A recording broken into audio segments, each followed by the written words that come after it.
All right, everybody, we are back again for another episode of the Coach's Compass. Remember, this is season 3. You don't know what episode it is because we just continue to record, continue to bring on cool guests from all across the world. Now, remember, hit that like, subscribe, comment button down below so you can have this thing continue to grow, continue to bring on cool guests from all across the world. But I'm here with another special guest for me today. I got Coach Chris Martin, the head strength and conditioning coach of LSU Baseball. Coach, welcome and thank you for being here on the Coach's Compass today. I appreciate it, Coop. Thanks for having me on. Man, what got you started in the industry and how did you get to where you're at? Yeah, so I'm a baseball guy through and through. So coming up, I played from 3-4 years old, T-ball, all the way through college. Once I got to high school, baseball was my only sport. So I stopped playing football. I played some like rec basketball and stuff here and there, but like baseball was the only sport I played competitively. Went to Kent State University, pitched there, and I started as an exercise science major. Didn't really know what I want to do. I was like, that sounds interesting. The same way that any freshman picks their major, like, that sounds interesting. And then, I'm like, I like working out. I like science. Like, I'll figure something out. So I probably switched the idea of what I wanted to do like 15 different times. It's like, maybe PT school, maybe PA school, maybe I'll go the business route and stay in sports and go get my MBA when I'm done or something. So I was really undecided when I started. I knew I wanted to be in sports in some capacity. Just because I was a baseball guy through my playing career, I've always enjoyed watching football, basketball, golf, all sorts of different things. Then, let's see, junior year of high school, a little before college, blew out an ACL. So I went through the rehab process and got kind of exposed to that. Junior year of college, so 4 years later, I blew out the other ACL. So did that all over again.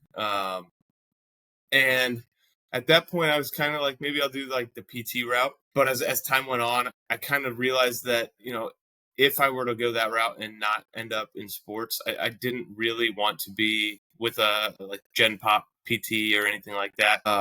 And no disrespect to the people who do it, but it was like, I was looking at it like, I don't know that I'll have the most motivated people to work with, or they might not be the happiest. If you're a weekend warrior and you blow your Achilles and you're going to PT, you're probably not thrilled to show up there 3 times a week or whatever it is. But as college went on and, I started to kind of fall in love with the performance side of things, the science behind it, but also the act of doing it. And so I started to hang around more with our strength and conditioning coaches. And I had some really good academic advisors that also showed me a lot on the research side. So I'm more on the academic side of things. And that really was interesting for me. And, I really loved working in the lab and doing data collection and data analysis and stuff like that. But it was also one of those things where I was like, I don't know that I want to do this full time for the rest of my life. And then between my 4th and 5th year of college, so I redshirted that junior year when I hurt my knee, I did an internship up at Cressy Sports Performance in Massachusetts. So I went up there for the summer instead of playing summer ball, which was good because that was like my first real hands-on coaching experience. And it was a great spot for me to do that because I was also able just to continue to train throughout the summer and not fall behind for that last season. And that's kind of where I fell in love with strength and conditioning. And that's where it's cemented like, hey, I want to be a coach. I want to have a really positive impact on, as many athletes and people as I can throughout my career. So went back to school. And then in December of my 5th year, I was heading down to a conference, the Pitchapalooza conference in Nashville that Lance Wheeler was putting on. And got a LinkedIn message a couple days before it from Bill Furcus with the Astros, who was our director of sports med and performance at the time. They were looking to hire an intern for the 2019 summer or the 2019 season at the complex with the rookie ball team. As fate would have it, I got that message, sent him a message back. Hey, I'm going to this conference this weekend. Can we set up a call next week? It turns out our farm director, Pete Putilla at the time, was actually going to be attending the conference as well. So I ended up meeting him in person 2 days later, had a good lunch, some good conversations, got back from there, some phone interviews with a few different people. And they ended up offering me the internship with the caveat that I wouldn't go and try and pursue professional baseball or independent ball or anything like that at the end of the season and leave them high and dry. And so flash forward to the end of that season, we lost in our conference tournament. And probably 3 or 4 days later, packed up my stuff up in Ohio and drove down to Florida to the complex and got started. So did that for the 2019 season. They brought me on full time at the end of that season, and the plan was to go and work at our Dominican Republic complex in 2020. But about 12 hours before that happened, the world shut down. And so we kind of got hung up in the hotel in Florida at spring training before we were going to go down there. And then they ended up sending everybody home. And so I ended up spending COVID back up in Ohio. And we were just doing some remote work with our group of players that we were assigned, and, doing a lot of administrative tasks or other, tasks that we wouldn't have time for during the season. So building out some programs and things like that. So we would meet as a staff a couple times a week, check in with our players once or twice a week. Did that for 2020, 2021. Came around, did end up going down to the DR for about 5 weeks. Then we had some staffing changes occur, had to kind of rush back up to Florida. It was a weird time. Golly. And we hired a new director of strength and conditioning, or head of strength and conditioning at the time, Nick Shed. And so I'm at the complex. We had just hired Nick about a month earlier, and I'd been there for about a week, and he was going back up to Virginia to move his wife and dog and all their stuff down to Florida. So he basically looked at me, and we were in the process of just opening up a rehab strength and conditioning coordinator position that had been vacant for a few months. And he had been doing that since he started, just kind of running the rehab side of things at the complex. So he left, and he's like, okay, you're in charge of the rehab here for the week. I was like, okay. So that position had just been posted. And like 3 or 4 days into that, I called him up while he was at home, and I said, hey, I think I can do the rehab coordinator job. What do you think? He's like, well, we've worked together in person for like a week. I don't really know. I haven't seen you do like all that much work. They ended up letting me apply for it. Got that position going into June of 2021. So did that for about 2.5 years, and then got promoted into our minor league strength and conditioning coordinator role November of 23. Did that up until last August. Accepted the role here at LSU with the baseball team. So been here since. Man, that's a hell of a career. Obviously, it would have been great to spend the whole COVID year, in Florida, because at least you would have had the sunshine and all that stuff. But unfortunately, I had to go back up to Ohio. But what's it been like though? The change from going from the pro side to now, LSU. I mean, obviously, the SEC is king down here in the South, even all around the United States, because everything is handled at pretty much a professional level. But what has been the biggest difference in the two? Yeah, the biggest difference, and I've probably said this on 1 or 2 podcasts, or in a lot of conversations that I've had with some folks, and is the emphasis on development versus winning. And at the professional level, specifically in the minor leagues, the emphasis is on how do we develop as many major league players as possible. And we're only working with those players in season. The off season, they go home. So on the strength and conditioning side, like, we had to push the physical development piece forward in season. And so I would say maybe we lived a little bit more on the like aggressive side of the spectrum in the professional world versus in the collegiate world. Here, we're still trying to develop players, but the priority is we need to win every single baseball game that we step out on the field and play. So a little bit more of a priority on freshness, readiness. Again, like, the difference is we get to work with them in the off season. And so when we're not in season, we can still push the needle pretty far forward on the physical development side of things. But then come in season, we do need to back off a little bit and really promote like readiness and make sure our guys are ready to go out and compete every single day that we have a game. And baseball is unique in that we're playing 4 or 5 plus games a week. So you've got to kind of get creative with, how am I fitting training into this? We can't do nothing, but we can't crush these guys at the same time. And so finding that right balance has been, it's been a little bit different at the collegiate level versus the professional level. Yeah. What is something that you believe wholeheartedly, like when you first got into the industry, that you kind of like look back now and you're like, man, why was I even doing that? Yeah. It's not like a case of why was I doing that, but it's something where my opinion has changed. And I think, as a player, I did not like doing conditioning, specifically being a pitcher, and we did a lot of running. And in my head at the time, I kind of fell into the, pitching is throw 1 rep for a second as hard as you can, rest for 20 seconds, do that 15 or 20 times, go take a break, and then come back out and do it again 5-10 minutes later. And so I was of this mindset that like the conditioning stimulus that we should get should really mirror that of the sport. But as I've progressed throughout my career and kind of learned more about energy system development, like the general aerobic capacity, I think is a piece that as a field, we've swung the pendulum too far in terms of like trying to be ultra specific instead of just building some really good general adaptations and some good capacity that's going to underpin all of those higher effort bouts. And so with our pitcher specifically, implementing a lot more zone 2 steady state cardio stuff, we'll still do some intervals or some tempos or some repeat sprint stuff here and there throughout the year. But that steady state conditioning is kind of going to underpin some of our training throughout the entire year. A little bit higher volume of it in the off season, a little bit lower volume of it to just kind of, get some maintenance in throughout the season. But I think a lot of that specific conditioning stimulus you get through actually competing and playing your sport. And we could supplement that a little bit with training. But the other piece that we don't get in terms of, in that sport specific or in competition is just that steady state that's going to help us replenish our phosphagen system a little bit easier. It's going to help us recover day to day, week to week as the season kind of goes along. So I've seen a big benefit from our guys and just kind of developing a robust aerobic system and not just doing that sport specific stimulus over and over and over again. Yeah. And you talk about like sport specific and also the specialization side. I mean, you've got it nowadays where a lot of kids are starting to specialize early in just one sport. Now, do you feel like that is helping the athlete or hurting the athletes? I mean, you even talked about yourself that you stopped playing football in high school and you just stuck to baseball. Now, is there something that's like better for you or not better for you to where it's like you should play multiple sports or you shouldn't play multiple sports? I feel like in the private sector we have this conversation all the time with that with a lot of our athletes and parents where it's like, hey, like they're just playing baseball year round or they're playing soccer year round, and we're like, all right, like, what are you doing for training on top of that? But also, like, it's okay, like, as they're young, to play multiple sports.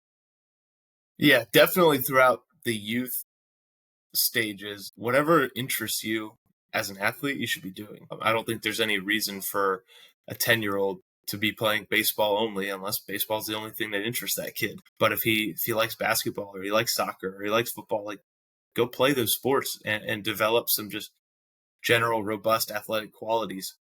I think as you get into high school, you can kind of start to have that conversation and kind of move towards, okay, maybe baseball is what I see myself doing in the future. And it's really where I kind of want to put most of my training energy or competitive energy. And that's fine once you kind of get to that 14, 15-year-old range, in my opinion. But you can't be competing just year round because it's still at that age, like physical development starts to become really important in setting the term for, you talk about long-term athletic development and what's that going to look like over the course of their career. If you're competing 365 days a year or 11 months a year, you're probably going to miss the boat a little bit on that athletic development piece. And while you might develop some good sport-specific skill qualities, the physical side of things is really going to help you express those skills over the long term, especially as you get into the collegiate and the professional levels. So you still need to make time to train, maybe take some time away from competing all the time. And that's, in the baseball world, an area that showcases and tournaments are going year round now, and people are investing a lot of money into it. I think sometimes before players are really ready to showcase themselves, they're in these showcases where it's like, hey, you can talk about the validity of running a 60-yard dash for a baseball player, but a lot of the showcases are doing it. And if you're a 7.5 runner and you're like far below average speed, like maybe you should develop that quality before you're showing up and paying money for people to see you run slow. Right. Or whatever it might be, fastball velocity, exit velocity. Some kids are naturally really, really good at their sport and can get away with that. But others, maybe you should spend that money and time developing and letting the showcase of your skills kind of happen naturally over time. But that recruiting calendar is just shifting earlier and earlier and earlier. And especially at the higher levels, like you've got kids that are getting offers as 8th graders, freshmen. And, it's a crazy world. But back to the original question, I think specialization, once you get to that high school level, you can start to have that conversation. But really in the youth levels, I don't see a need for it. Even through high school, if you're a 2-3 sport athlete, I don't think that's really going to set you back as long as you've got some actual skill in the sport that's going to carry you forward into college and beyond. Yeah, I love that because I mean that's a conversation we have daily with parents. When we're in the private sector talking about coming into training, like, well, we don't want to overdo them, and like they're only playing one sport, but they got four games this week, and there's so many conversations that we have to have with them on the importance of training and also them being multi-sport athletes, especially at the youth level. But what are the type of conversations you're having? Because I mean, you're dealing with recruiting too. What are some of the conversations that you have with the parents? When their kids are coming on these recruiting visits, and you've got the freshmen that are coming in the day one, and maybe they haven't ever lifted before or touched the weights. Like how's that going for you? Yeah, so a lot of our heavy recruiting happens in the fall when we are a little bit less busy in terms of competitive schedule, and we'll get some kids in on official visits on football weekends and things like that. And when we have those kids in on visits, I'll get a period of time to sit down with them and their families and kind of run through a broad overview of what the strength and conditioning program looks like here. And a big part of my message is the guys we're getting here at LSU are all talented. They're all skilled. And you're going to need to continue to develop that. And that's what our coaching staff is here to do. But given my background in professional baseball, like I know what qualities professional organizations are looking for to in a player in terms of physically. And I know what a lot of them believe in terms of what's going to help produce or help take you from the lower levels of professional baseball or college baseball to the major leagues. And I view LSU and when players come in, like this is a training ground for that. I'm here to help you develop the physical attributes that you need to be successful in professional baseball. I know what they look like. I know how to develop them. And that's where I come into play is I'm trying to make you the best baseball player that you can possibly be through the lens of strength and conditioning. So we're going to use our training to make you or to help you better express your skills on the field. And if you come in and you're willing to do the work, I'll do the thinking for you. I just need you to come in with high effort, high intent, high execution, and you're going to look back in 3 years and step into professional baseball and be ready to hit the ground running and hopefully have as short of a minor league career as possible. And I mean that in the sense of getting to the major leagues quickly and not being a guy that's a 5-6 year minor leaguer. You've got the talent, come in, put the work in. By the time you leave here, you are ready to step in and start contributing right away in professional baseball. That's awesome. I mean, who wouldn't want to come when you got somebody that's already been at the professional level and knows what it takes to get there? On top of that, who are some of the coaches that you kind of look up to or mentors that you're kind of, following along or kind of helping hold you accountable? And with that, is there ever any time that you get like this imposter syndrome where you feel like, hey, was that the right thing that I did today? Or am I in the right position or the right place I should be at? Yeah. So in terms of coaches that I look up to, there's tons of them across all different, walks of sport, whether it's somebody like, a Cal Dietz and some of the innovative stuff that he's done up at Minnesota. Some of the bosses that I've had in the past, Nick Shedd and Dan Howells, have really helped me formulate a really good set of, just overarching principles that help me design programs and take an athlete from point A and get them to point B and be really principle based instead of method based. The list is so long. Like I could probably spit out 20 different people that I've taken, bits and pieces from. So like I mentioned Cal, but there's like too many to name. So I don't know if there's any one specific person I say, this is my inspiration. I'll take, I'll go into the world of speed development. Like Les Spellman has some really good stuff. Jonas Dadu has some really good stuff. And so just taking bits and pieces from that in the biomechanics world, like Bill Hartman, Connor Harris, like they've got some really good stuff. And so a little bit of pieces of all that have kind of influenced some of the methodologies that I use. And in terms of the imposter syndrome, I think it happens more than it should. Sometimes I just step back and remind myself like, hey, you do a really good job kind of integrating all these pieces. But, I'll hear people like Bill Hartman talk, or I'll have conversations with strength coaches or baseball coaches, pitching coaches here and there who are really, really good in specific areas. And I'm like, man, I'm behind these guys. But then I had to kind of step back and say like, okay, but I'm able to implement a lot of really different things, whether it's the programming side of things, whether it's the baseball specific side of things, and how do I link what we're doing in the gym to their actual skill components of things? How do I integrate sports science and some of my reporting and workload monitoring and all that? So it all kind of feeds together into like this, the total package of the program. But yeah, that imposter syndrome creeps up from time to time. And I think the more people that I have conversations with in the strength and conditioning world can kind of hurt that at times, because I'm like, man, there's a lot of really, really smart people out here that are doing like really cool things that either I don't have time for, I haven't just dove into yet. But through those conversations, I take some, but I also, give some to them, and hopefully they learn a little bit from me, and we just keep pushing each other forward and moving forward and getting better as a field. Yeah, I think the field is going in a great direction, because I mean, it's the same conversation we've had a lot with a lot of coaches, is that everyone has that same feeling that you kind of question, like, hey, did what I do, like, I talk to these other guys and they might seem a lot smarter, but they've all been in the same positions, right? And they're all kind of trying to grow from one another. So I think the field is headed in the right direction. Not that it hasn't been in a good spot, but I think we're even headed towards even better one.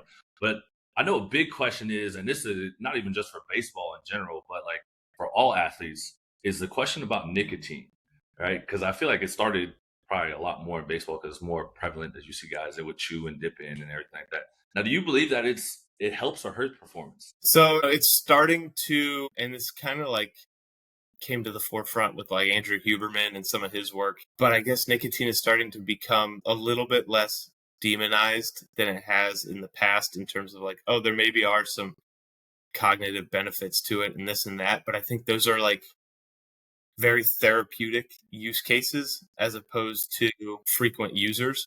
And even like, I've seen clips of Joe Rogan who's like, oh yeah, I'll hit my nicotine pen here before I go on a recording, and it just, helps me feel mentally sharp. But it's something where it's not like he's sucking on that thing all day. There was some anecdotal stuff when I was up at Cressy, and dip and chew has been popular in the baseball world for a long time, where he had been dealing with some guys that were chronic nicotine users and had a lot of chronic injuries and just weren't able to stay healthy. And anecdotally, once they kind of cut that out, things started to get better in terms of the health that they were having in their career. And that's probably due to better blood flow through the system, less vasoconstriction when they're using it, and like getting more nutrients to tissues and opening up some pathways there. So it's one of those things where it's still probably not great in terms of athletic performance. And I think even Huberman on his podcast has said, it can help, or it can reduce neuromuscular, what's the word I'm looking for here?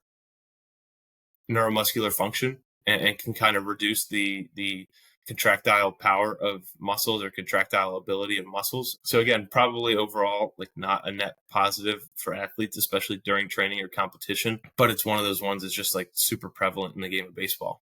Yeah, I mean, I feel like it's a huge one in baseball. You see it a lot of times. And this question comes from one of our former guests. What do you feel is most important thing for your athletes to know? Being consistently good is better than being occasionally great.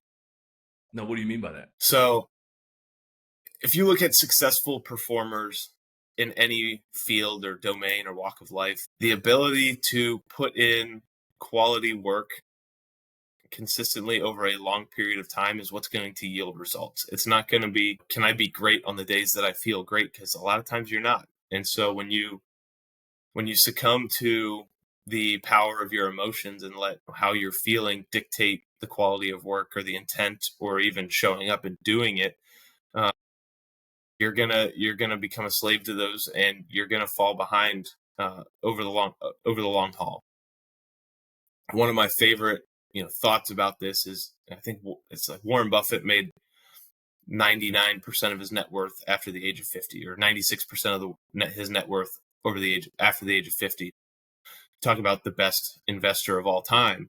He became extremely, extremely wealthy at a later stage in life than people probably realize, and that's just the power of compounding effects.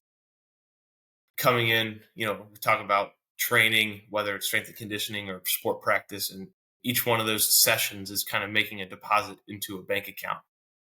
And if I save $100 a month, it's not going to feel like much for a long time for years and years and years, it's not going to feel like I've saved that much. But eventually you're going to kind of hit that escape velocity where that compounding growth is going to take over, and you're going to go from, and I feel like I'm making really, really marginal gains for a long time to then boom, I'm making leaps and bounds out of nowhere.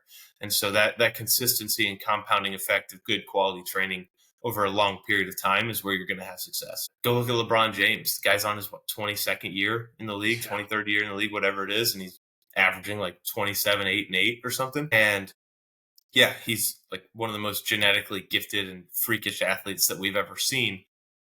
But the quality and consistency of the work that he's put in over that entire career has allowed him to be in year 22 and performing like it's year 2. It's crazy. But he's one of those guys that's, whether you like him or not, he's low drama off the court. He takes care of his business. You don't really hear about him a ton in the news in terms of anything flashy or negative. It's just take care of business, take care of business. Tom Brady was the same way. Those guys showed up and continued to work and work and work. And they have 20 plus year careers in sports that don't really allow that almost ever. And again, you're talking about some of the greatest guys of all time in terms of talent, but that work has been able, there's a lot of talented guys that have come through and haven't had that consistency. And so then you look back at the body of work of their whole career and it's just not the same. How hard is it though to get like college athletes to understand that message though? Like you're talking to guys that are between the ages of like 18 to like 23, right? That I remember that age, right? I thought I had it all figured out. Like, oh, Yeah. it's cool. Like your message sounds great, but like I'll figure it out as long as I keep showing up. Like, yeah, I'll be good. Like, but how hard is it to like get? Because there's a lot of outlets, right? Like you're looking at Instagram, you got Snapchat, you got all these things that are in their face too that are like telling them that they're great already, right? But how do you deliver that message to them? That's a really good question, because it's one of those things where at times I feel like I'm a broken record. Like, hey, sleep, eat, and hydrate when you're away from here. Like that's going to, like, this training that we're doing is awesome. And, it's good that you're here and doing the work, but you're also away from the field for a majority of the time. And, are you the guy who's up till 2 a.m. playing video games during the week and then going out on the weekends? Like you're probably throwing away a lot of the potential progress that you could be making. And what I think a lot of them don't understand, and a lot of people end up finding out too late, is like the shelf life of your career is shorter than you think it is. And the end of it is coming up quicker than you think it is, whether you want it to or not. And very few athletes, very few can get away without doing what they know they need to be doing and have sustained success for a long period of time. I saw it in professional baseball a ton. I saw way more guys come out of an office in tears because they had just gotten released than the joy of stepping onto a major league field and making their debut. Like far more guys. And that's just the nature of it. And it's something that I probably didn't realize soon enough, when I was that age, that like this thing comes to an end quickly. And especially if you're not supremely talented, it could come really quickly if you're not doing the stuff that you need to be doing on a day-to-day basis. And so I just try and keep it real with them. And like sometimes it's not what they want to hear. Like, hey, you haven't accomplished anything in the game of baseball, and the game of baseball doesn't owe you anything, and it'll chew you up and spit you out before you realize it. And I'm here to hopefully instill that in you, that like nothing is guaranteed. Your career could be over tomorrow. It could be over at the end of this year. It could be over at the end of your college career, whatever that might be. But everything we're trying to do is trying to extend that window that you have to continue to compete and do what you love. I don't think that message is always going to hit every 18 to 22-year-old the same. But the more that I can influence in a positive direction and, extend that window, then, I've done a decent job as a coach. Yeah, that's awesome that you're having those real conversations with them, because I think that's a hard thing to hear. I mean, like I said, I think back to myself, like when I was at that age, like I wasn't trying to hear that message because like, coach, like, don't worry, like I'll make it, like it'll be Right. good. But then when it all comes to an end, you're like, dang, what coach was saying was actually true. Like it does happen fast, and the career just over like that because you never know when it can end. What is the next question that you would like us to ask our next guest? Ooh, this is a good one. It's one I've been asked on a podcast before, and it's somewhat similar to what you asked me earlier in terms of like, what are you doing now that you didn't do before? But it's one that I like, is like, what's something that you believe in that a majority of the field or 99% of the field or whatever would disagree with? And why do you believe in it? And what is it for you? So one, in terms of like the X's and O's, is that same answer I had in terms of, I think, conditioning for team sport athletes in sports that are not viewed as highly demanding of the aerobic system. I think generally we're underdeveloped there. So baseball's one, golf might be one. Obviously football, soccer, those sports have a heavy aerobic emphasis in competition. So they get that in training. So I think that's one on the X's and O's side. On the more interpersonal side, I think we are in a day and age, and I've got to be careful saying this because it might come off the wrong way. But we are in a day and age in the world of sports and just the world in general where mental health issues are kind of at the forefront of a lot of discussions, and rightfully so. Rightfully so. I am not downplaying those whatsoever, but I think because of that, at times we end up being almost like too fragile or too soft to have the real conversations with athletes about what is actually happening versus the fairy tale world that we want to live in. And so I'll use a more specific example there. Say we've got a player who's 30 pounds overweight, and we know performance wise he's got to lose weight so he can perform at the level that he's capable of. Like, while yes, we are not trying to do anything that's going to develop negative relationships with food or develop any negative, disordered eating patterns or behaviors. Like, there comes a time where you have to have a really real conversation with that person, say like, where you're at right now doesn't work and your career is going to be over. And so I think we avoid kind of that short-term pain of like that real conversation of like, you've got to lose weight and like something has to change. We avoid that short-term pain of like actually implementing that behavior change, or we try to implement it almost too gently to the point where we run out of time. And like I talked about, short shelf life of career. Like, if we're worried about the guy's mental state because we're not really willing to tell him, hey, you have to change, you cannot continue doing what you're doing. But then we get to the point where the career ends, and maybe it's because of that exact issue. And it's like, well, what is that going to do to the mental health of the guy where now he's no longer an athlete? Like, what kind of identity crisis is that going to create, or negative repercussions in terms of mental health going to create? So I think that there's a way where we can have these really honest discussions and have to, for the betterment of the long-term outlook of the career and the mental health of the athlete, even if it's not what they want to hear in the moment, or if it's harsh in the moment. Sometimes it has to be that way, and that's just the way the world is. Yeah. That's the reality of it, whether we want it to be or not. And I think we've kind of swung a little bit too far in terms of the silver lining. You're trying to like lessen the blow of the message that needs to be heard at times. Yeah, no, I completely agree. Because I mean, we talk about it like from some of us that have been in the field, or from the older generation of coaching, that coaches just told us how it was. Like, they told us like, if we sucked, we sucked, right? Or if you needed to lose weight, like, hey man, go lose some weight. Or if you needed to gain some weight, like, hey, you need to go put on weight, or you're not gonna. How do we shift it back though? Because I don't think it's. I guess we can't really put it on. I can say it like, we can't put it on the players, because like they're groomed or raised by us that are older, the older generation or the older parents now in the system.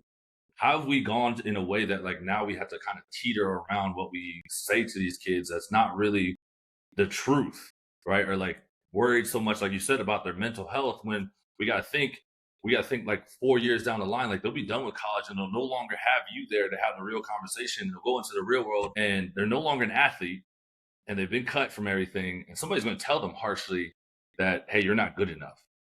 Because I think that, like, that's the part I think that we struggle with telling these kids, because we're like, well, we don't know what, like, how it's going to affect them now, but down the line, like when they're no longer athletes, somebody's going to tell them, and it's going to hurt them even worse. Like you said, like there are like a lot of crises that happen outside of their sport when they're no longer an athlete. So how do we have that conversation? How do we become less silver line and actually like tell them straightforward, like, you need to do this? Yeah, it's again, really, really, really good question. I think we have to be 100% honest and transparent, even if it's not what they want to hear in the moment. But you have to craft that message from a place of like, hey, I've got your best interest in mind. And that's not always easy for them to understand when you're telling them something that they don't want to hear, or that's not positive towards them. But I think that comes down to building real relationships with athletes. And that doesn't happen overnight, but you have to show them, I've got your best interest in mind as an athlete. I'm not here, to serve myself only or to serve just this organization. Like, yes, I have a responsibility to serve LSU baseball, but I also have a responsibility to serve each individual. And, that's also a message that our coaching staff delivers to parents in the recruiting process. Is like, I've got your son's best interest in mind when they come and choose LSU. And I think building authentic relationships from the get-go helps have those conversations. Even when guys don't want to hear it, they at least understand that you're not just being a jackass, or you're not just, attacking them, are trying to help them. And they might not understand it in the moment, and that's okay. But as long as, if we can get them to understand it or hear the message sooner, and then it finally clicks and they go, oh, I get what he was saying now, then I think we'll be in the right spot. But you've got to be, real. You have to be honest. You have to be transparent. And you do that through building quality relationships and nothing that's just superficial. Coach, what you guys sound like you're doing down there is super transparent, super real, and not transactional. Not worried about just the dollar signs of these kids or bringing them in. But Coach, I appreciate you jumping on today and keeping it 100% honest with us and just talking about everything you've been through. So thank you. I can't wait to drop this episode. Awesome. I appreciate it, Coop. It's been great.